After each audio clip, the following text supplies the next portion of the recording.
Hello children. In today's class we are going to discuss about contact forces.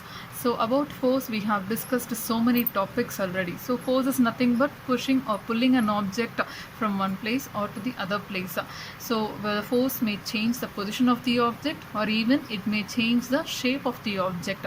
But now we are going to discuss about contact forces. So a contact force is something where a force requires a contact to occur. So in contact forces we have two different types. One is muscular force and the other one is friction. So what about muscular force? Just think of an example. Whether will you be able to lift a book which is lying on the table without touching it, or can you lift a bucket of water without holding it? You can't, right?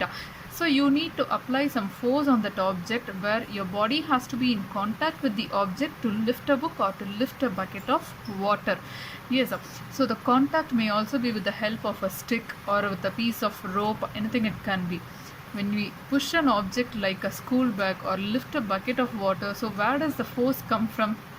Whether regarding this muscular force, you might have seen in the previous video an example like pushing a tire with the help of a stick. So what happened in that example?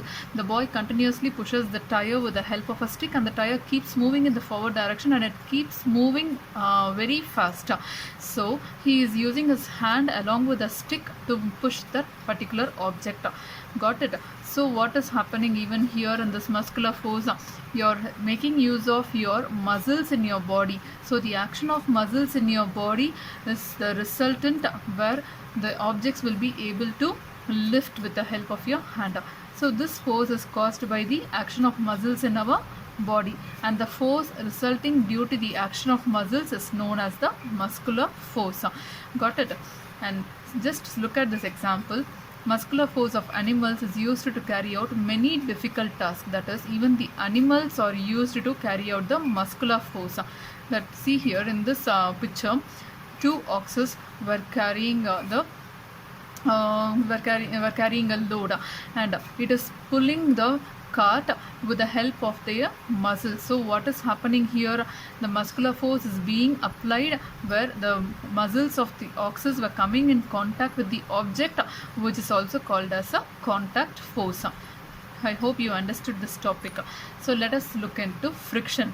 So what do you mean by friction? Which is nothing but rubbing against each other. You can recall a simple example. Sometimes you may rub your hands. While washing your hands also, what are you doing? You're just rubbing your hands and you're washing your hands, right? So which is nothing but friction. Got it? Just recall some of your experiences. If you look at a ball which is rolling along the ground gradually, what will happen? It will slow down and finally the ball will come to rest. So what made the ball to come to rest? It is because of the friction between the ground and it is because of the friction between the surface and the ball. And if you stop pedaling a bicycle, what happens? It gradually slows down and finally the bicycle comes to a stop. And it also applies to the car or even a scooter. So in all these situations, if you see which force appears to be acting on these objects, what causes a change in their state of motion, it is nothing but the friction. So what is look at the definition of this friction. The force responsible for changing the state of motion of objects in all these examples is the force of friction. So whatever changes occur in the motion of the objects, all these are due to the friction, the force of the friction. Clear? So friction is nothing but the between the surface of the ball and the ground that brings the ball to rest. So between the surface and the ball, an action which occurs is nothing but friction, and the force of friction always acts on all the moving objects. Its direction is always opposite to the direction of motion. So I'll give you certain examples related to this definition, which is nothing but a friction is always, its direction is always opposite to the direction of motion. Just look at this picture, you will understand. See here, rubbing your hands front and back, there a friction happens. Similarly, if you are trying to move a box in this direction, that is pushing force. If you try to push the box in this direction, what will happen? The box will move forward.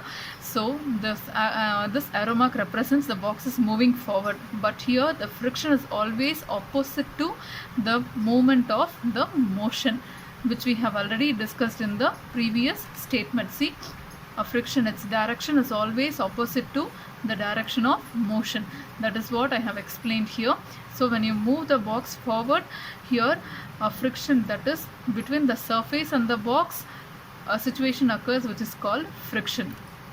That is the rubbing against the box and the surface, which is nothing but friction. Clear? Similarly, if you look at the skating roller, what happens here? If you move forward with the help of the roller, what will happen? Between the surface and the wheel, a friction occurs. And similarly here, if you push the box with the help of the logs of woods, what will happen? The box will move forward, and there a friction occurs between the box and the log of wood. I hope you understood this concept of contact forces, about muscular forces and friction. Let us look in the next class, children. Thank you.